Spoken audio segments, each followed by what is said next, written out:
Dünyadaki birinci bay Bill Gates, Elon Musk, Buffett'larını qarsak nurgun xəşlisi tügümeydiğen nurgun mal dünyası var endi hesapsız. Tesla'nın kurgucusu Elon Musk günüge 15 saatlep işleydi.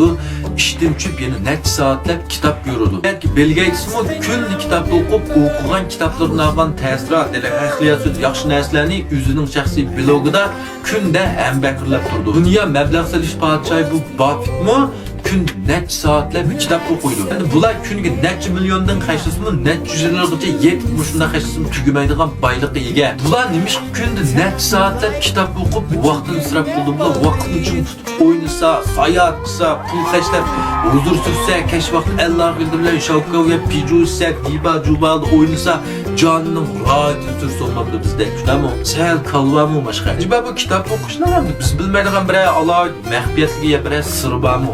Zaten biz aşuladek bayop ketkende yazıqın qırlap kitap oqamdıq yoki kitaplarını okusak anonikin şundaq bayırlanır. Hem ondaqda bu yerdeki dünya məbləğ seliş padişahı Buffett az pul ile köp pul tepiş doğruluq qandaq nəsiyyətlərini qıldı. Bu məzmun qızıqıdığan dostlar beni qoşulanlar keyingi sanda Buffett doğruluq təpsili sözləyimiz.